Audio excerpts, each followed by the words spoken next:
Salut à tous, c'est Niki de la Team IS38, j'espère que vous allez bien et oui, ce fut une longue absence. Alors toute petite parenthèse pour m'excuser d'une part du son qui est dégueulasse, parce que j'ai oublié mon micro externe lors du tournage de cette vidéo, et d'autre part du scintillement assez gênant qui est dû à l'éclairage néon. Mais voilà, c'est juste pour ce plan là, ça dure pas toute la vidéo, donc pas de panique. Entre les histoires avec le Covid, quelques projets perso et surtout mon mariage, parce que je me suis marié donc le 12 septembre dernier. Bref, mon emploi du temps était complètement saturé, donc l'airsoft a été mis un petit peu de côté. Je suis un petit peu comme ça parce que ça fait 7 mois que j'ai pas joué, donc j'ai très hâte de jouer là ce dimanche qui vient. Peu importe, aujourd'hui je vous retrouve dans ce magnifique atelier pour faire une review que j'avais envie de faire depuis très longtemps mais j'en avais pas eu l'opportunité, sur une de mes répliques préférées de tous les temps, ever, qui est donc la Tipman M4. Mais cette fois-ci, j'ai enfin entre les mains la toute nouvelle génération, à savoir la Tipman M4 V2. Donc ça c'est la réplique d'un abonné qui me l'a envoyé pour que je l'upgrade complètement, que je lui fasse toutes les améliorations possibles. Donc merci à toi Thibaut. Alors si je dis pas de bêtises, il me semble qu'elle est arrivée sur le marché,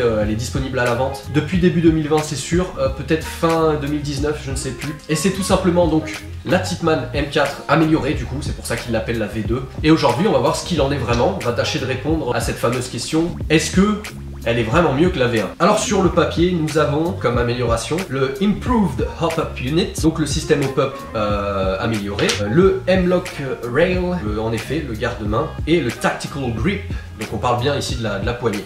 Et c'est tout sur le papier. On va voir que c'est pas aussi simple dans la réalité. Comme la V1, les V2 sont disponibles en deux tailles. Donc ici on a la version CQB évidemment avec le canon court, et il existe donc la version standard avec un canon externe de 14 pouces, avec un canon interne de 363 mm. Et donc sur cette version CQBR, on a un canon interne de 300 mm seulement, dû au fait évidemment qu'on a un canon externe de 10 pouces. Donc c'est parti, je vous emmène avec moi, on va voir plus en détail tout ce qu'il en est, on va tout comparer par rapport à la V1, on va faire des tests de tir, et ensuite je vous propose de me suivre dans le processus complet que je vais appliquer à cette réplique pour l'upgrader et l'améliorer, en espérant que ce soit assez instructif pour vous. Alors cette Tipman M4 V2 est livrée dans exactement la même boîte que la V1. On va retrouver dedans un chargeur mid-cap, les clés Allen pour les réglages et la bricoler.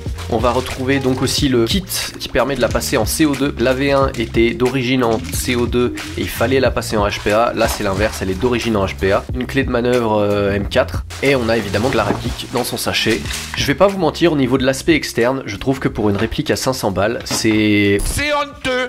Je pense qu'avoir un garde-main en plastique, une crosse aussi cheap que ça, c'est pas cool pour une réplique à 500 balles. Tipman, faudrait faire un effort aussi là-dessus. Vous pourriez vraiment avoir quelque chose de vraiment chouette. Et nous avons évidemment le manuel complet. Tous les réglages sont indiqués, toutes les pièces de la réplique sont détaillées avec leur nomenclature, etc. Donc c'est franchement pas mal. Mais il y a quand même une belle erreur. Je pense que en fait c'est le même manuel que la V1 et ils l'ont pas mis à jour. Parce que si on va dans la partie hop-up, on peut voir qu'ils indiquent que la vis de réglage est celle qu'il y a dans la fenêtre d'éjection. Or c'était le cas sur la V1, mais sur la V2 c'est un TDC d'origine, et donc cette vis là sert uniquement au serrage du TDC pour le maintenir en place, et donc ça ne sert plus du tout à la régler. Maintenant je démonte la réplique entièrement pour pouvoir tout comparer par rapport à la V1.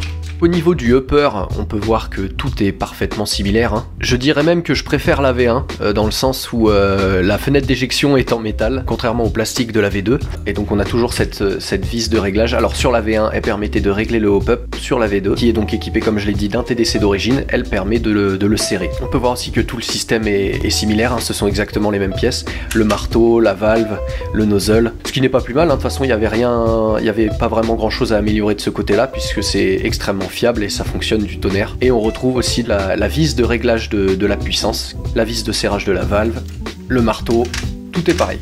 Alors j'ai tout démonté l'ensemble pour être sûr de louper aucune différence, mais il n'y a rien à signaler, c'est exactement la même chose. Ici on peut voir la valve V1 et la valve V2, ce sont exactement les mêmes pièces, il n'y a aucune différence. Et on peut voir une fois qu'on l'ouvre à l'intérieur toujours le même système, avec cette vis qui vient obstruer la sortie de l'air de la valve pour réduire la puissance de la réplique. Alors étant donné que la vis de la fenêtre d'éjection n'a pas la même utilité sur la V1 et sur la V2, on peut voir donc que celle-ci a été changée. Sur la V1 on a cette vis pointue qui permet donc de régler la puissance ou non du hop-up, et sur la V2, on a donc une vis plus ronde parce son but est uniquement de venir serrer le TDC dans le upper. On a ce petit TDC sur la nouvelle version et une vis que l'on vient serrer et qui va descendre ou monter ce petit appui qui va appuyer plus ou moins sur le joint. C'est le principe donc d'un TDC. On passe ensuite au lower et comme vous pouvez le voir, à nouveau c'est exactement la même chose, hein.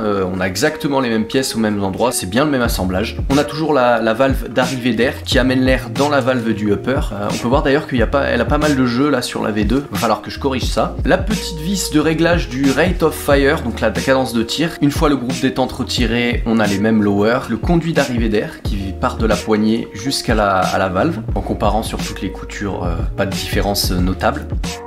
J'ai entrepris de démonter le Spring Assembly, une fois encore pour le comparer à la V1, parce que ce qui est très différent sur cette V2, on le verra après, c'est qu'il n'y a plus du tout de bruit de ressort et de vibration qui était particulièrement gênant sur la V1 et qui rendait un peu tout cheap. Là on a quelque chose de très sec, qui fait bien assemblé, qui fait compact, donc j'ai voulu voir quelles améliorations ils avaient faites. Et c'est très simple, en fait, ils ont saturé de graisse l'ensemble ressort. C'est pas gênant en soi, il n'y a pas de souci de surgraisser cet ensemble, hein, du moment que ça fonctionne, et en tout cas, ça permet d'absorber toutes les vibrations et de réduire ce son de ressort désagréable. C'est juste que c'est particulièrement dégueulasse à prendre dans les mains, mais c'est tout. J'ai sorti en comparaison l'ensemble ressort de ma V1, enfin l'ancien, puisque maintenant je suis en Heavy Bolt, sans le ressort, mais on voit que l'ensemble est exactement similaire une fois de plus. On va s'attarder un peu plus en détail au groupe détente, en comparaison donc à la V1 qui est à gauche et à la V2 à droite. Alors oui, moi j'ai enlevé le piston du full auto sur la V1, donc c'est pour ça qu'il n'y est pas, et j'avais aussi changé mon ressort du cire pour changer un peu le feeling de la détente. Tout ça je l'ai expliqué dans mes tutos sur la Tipman, donc ces différences là sont normales. Tout l'assemblage est exactement pareil. On peut voir par contre une petite différence au niveau de l'espace entre cette pièce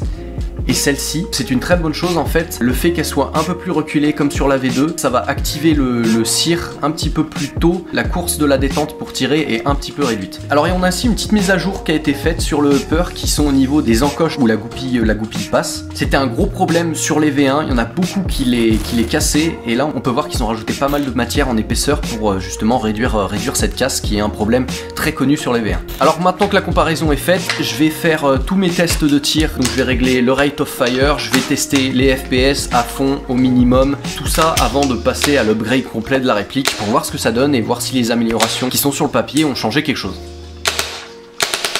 En termes de cadence de tir, j'ai jamais réussi à avoir une cadence de tir aussi élevée sur une Tipman V1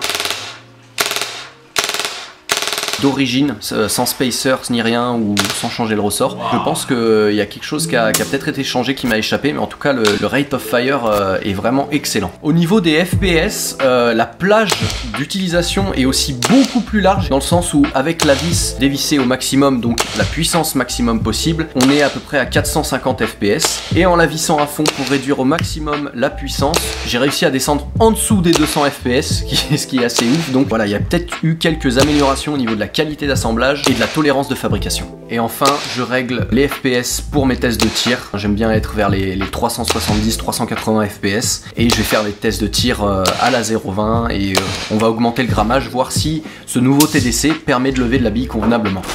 Et c'est là que j'ai été très déçu. Malgré le TDC, il n'y a pas d'amélioration par rapport à la V1. Ça tire très mal en sortie de boîte et c'est chiant. Il s'avère en fait que le TDC n'a pas assez de course, donc ne permet pas d'appuyer assez sur le joint pour lever de la bille lourde. J'ai vu que sur les forums, au mieux les gens arrivaient à lever de la 0,25. Moi j'arrivais à peine à lever de la 0,20. TDC est réglé à fond et le canon est toujours merdique à souhait. Voilà. Et ça fait n'importe quoi, ça part un peu à droite à gauche. Le hop-up est pas régulier. On a cette cible sur feuille A4 à 36 mètres, mesuré au décamètre hein, et pas à l'œil. Franchement c'est un zéro pointé pour le test de tir, tout comme la V1 malgré les améliorations. Les images parlent d'elles-mêmes, hein, c'était très galère pour toucher la feuille A4. Donc la conclusion, c'est que cette Tipman, même en sortie de boîte, même si c'est une V2, elle a bien besoin d'un upgrade. Et c'est ce sur quoi on va s'attarder tout de suite. Et c'est parti pour l'upgrade complet de la réplique. On va commencer tout de suite par changer l'embout HPA. Le but ici est de mettre un coude à 45 degrés qui permet d'avoir le mamba qui part en arrière. C'est vachement plus pratique, notamment quand on s'allonge. On n'est pas gêné par le tuyau et c'est vachement bien.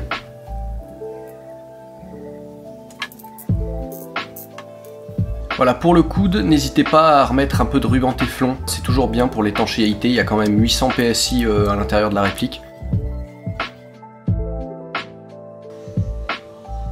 Étape suivante, on va tout démonter pour aller chercher le canon interne et le changer, ainsi que le joint au pup. Ce qui va être très important pour récupérer une bonne précision et un bon effet au pup. On commence par dévisser le garde-main. On va aussi tout de suite desserrer et enlever le TDC. Par la suite, on desserre le barrel nut. On enlève le canon externe. On va mettre un canon interne 603 Prometheus de 363 mm et avec un joint prom violet. Peu importe le type de réplique, c'est toujours bien de mettre un petit tour de ruban téflon entre le canon et les joints. Ça permet d'assurer une bonne étanchéité. Alors petite astuce tout de suite à faire, peu importe votre réplique et encore plus si vous avez un Prometheus violet parce qu'ils sont très connus pour ce genre de problème, mettez votre canon à la verticale avec le joint en haut et posez une bille sur le dessus. Il ne faut surtout pas qu'elle tombe toute seule dans le canon. Ça veut dire que les lèvres d'entrée du joint ne font pas leur taf et que vous allez avoir des problèmes de double feed ou d'irrégularité de tir. Il faut s'assurer que la bille reste bien au-dessus du joint et qu'il faut appliquer une certaine pression pour qu'elle rentre dans le canon. Donc la solution c'est de prendre du ruban téflon et d'enrouler l'entrée du joint, ce qui va permettre de serrer les lèvres du joint au pup. Alors il faut pas obstruer l'entrée évidemment, et vous pourrez ensuite tester avec une bille. Si vous appliquez vraiment trop de pression sur la bille, ça veut dire que vous avez trop serré les lèvres du joint. Si au moindre toucher elle rentre dans le canon, ça veut dire que les lèvres ne sont pas assez serrées. Pour la suite de l'upgrade, on va s'occuper de tout ce qui est dans le lower, à commencer par la petite valve d'arrivée d'air. Si elle a un petit peu de jeu, comme vous pouvez le voir au début de la vidéo, n'hésitez pas à mettre un petit peu de téflon pour compenser ça. Mais normalement, il n'y a pas grand chose à faire sur ces pièces-là. En revanche, sur le groupe détente, il y a pas mal de petits upgrades possibles.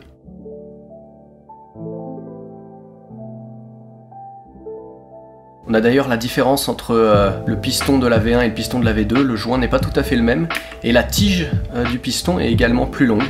Donc comme sur mes vidéos tips and tricks sur la Tipman V1, on va faire exactement la même chose puisqu'il y a le même problème. On va légèrement limer la détente parce que celle-ci frotte légèrement sur le conduit d'arrivée d'air dans le lower et ça accroche un petit peu au niveau de la queue de détente, c'est pas toujours agréable.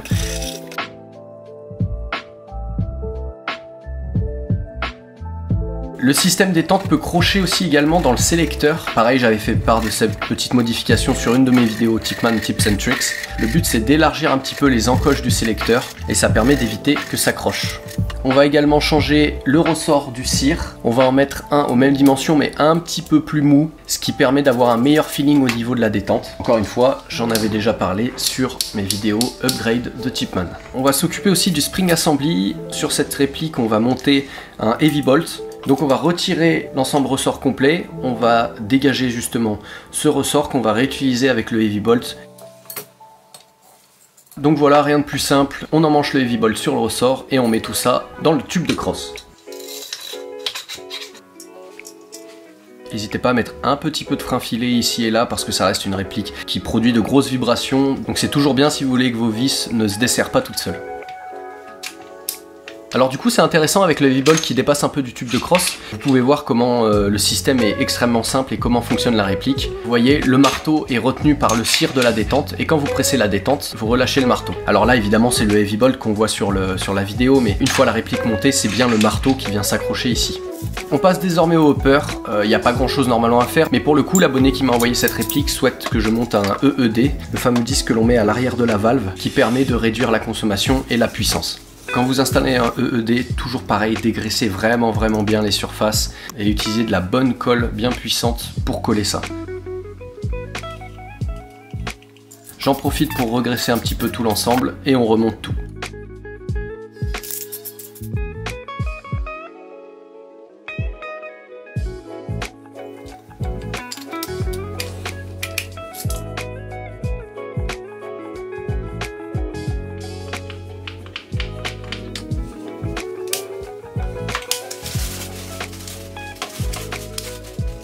Je vérifie toujours que tout fonctionne bien. Et c'est parti, on peut à présent remonter le canon interne et externe.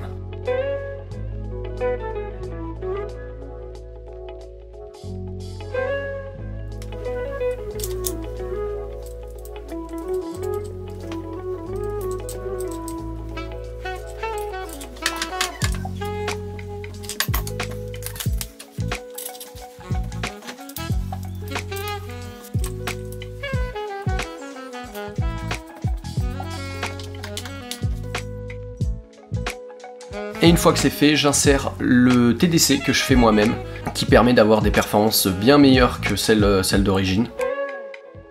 Alors encore une fois, comme j'en avais parlé dans mes autres vidéos, si vous êtes intéressé par certaines pièces d'amélioration, n'hésitez pas à me contacter, il y a tout dans la description. Et nous revoici en extérieur pour faire nos tests de tir, et vous allez voir que c'est clairement le jour et la nuit.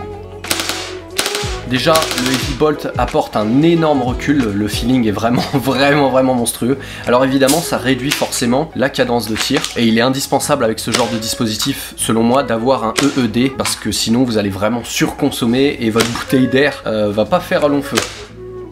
Je pense qu'à nouveau les images parlent d'elles-mêmes, hein, c'est le jour et la nuit par rapport à la réplique qu'on avait en sortie de boîte. Là on a vraiment un effet au-up constant, les billes vont très loin. Aucun souci pour toucher une feuille A4 à 36 mètres comme sur la vidéo, c'est vraiment le jour et la nuit.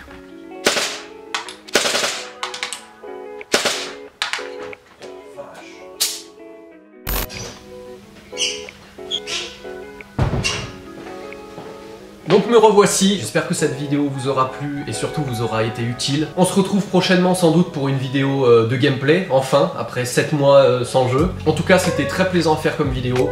J'espère que ça vous aura plu. On se dit à la prochaine, amusez-vous bien et prenez soin de vous. Ciao.